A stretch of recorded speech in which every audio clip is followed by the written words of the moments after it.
plate. Let's put the faceplate aside. I'll go ahead and put my trackball back in. That's not supposed to be out right now. Now, again, cut to fit. What you're going to want to worry about here are going to be these LED diodes. You've got one here, you have one there, 4 down here on the bottom, 4 across here, and 2 at the top. These, and there's 2 right around the trackball as well. These diodes here are what you're going to want to try to cover with the cellophane. Not too difficult, just again cut to fit. You know, just lay it down, cut, make sure you can cover all the dots. If you cut it too short, start over. Cellophane's a couple dollars for a roll, at least here it is. Now, the reason for saying that you're going to need to poke these 2 holes is because in the back of this, if you turn it to the side, can't really see it on the video, there's a little plastic dimple here. There's one down here as well. These holes need to line up with these dimples. What I did was I just took the cellophane and I just put it on. I just pressed down, created dimples into the cellophane, and that was enough to get that lined up perfectly. Once you put the cellophane in, everything just clips back together in reverse order of how we took it apart. Let me get this trackball back in the correct way.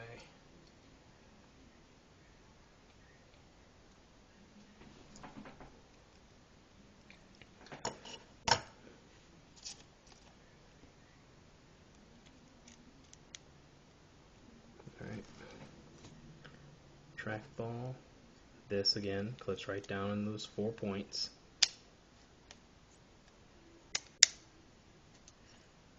Make sure everything's straightened out.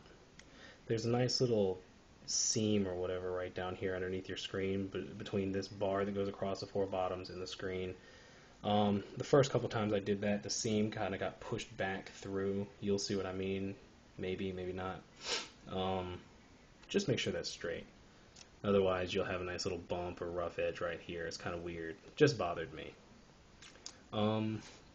Here, you're going to want to put the backing back on. Again, watch out for this earpiece. Since it came off last, it will go back on first. Everything clips back down.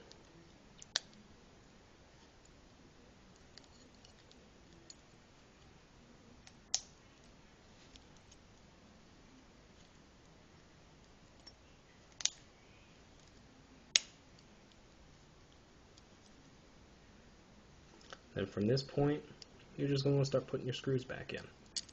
Again, reverse order. It doesn't really matter what order the screws go in. You don't want to over tighten them and screw things up. The phone is plastic. You'll strip the holes fairly easily. So just be careful.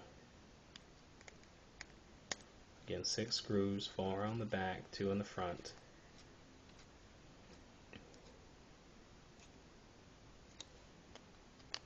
I always start in the middle so you don't get any buckling around the phone.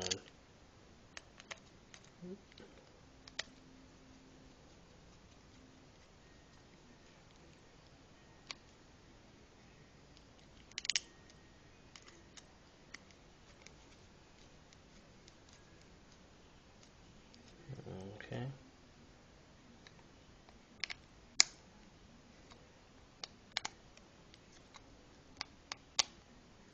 That's the 4 on the back. And you've got 2 up front. Arms are getting tired.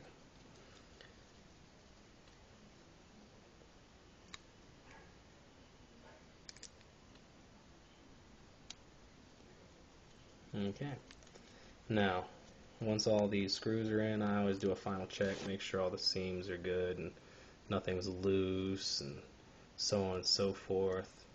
Everything looks pretty good. Like it's all clipped together. Then you're going to go ahead and put this guy back on. It just clips right down. Don't use too much force and break anything you don't want to break, but it just clips and seams right down. Now, reverse order again. Doesn't matter which order you put this in. Just make sure the media card and the SIM card go back in. Unless you're CDMA, then the SIM card doesn't matter. And then battery. Turns back on. And from here on out, you should have a nice, cool, unique backlight to your keyboard. Make sure all your keys work. You know, just open up the notepad, push all the buttons. Everything should be nice and blue, as in my pictures in my other thread. You can see there, even though it's still bright, my keyboard is blue. So are the back and the menu buttons. The green and red buttons get a little bit of tint, but not too much. They're still green and red. And I like how the trackball is also blue. That's cool to me. If anybody has any further questions, feel free to post. Again, this is Stillborn86 from BlackBerryEmpire.com. Thank you very much. Bye.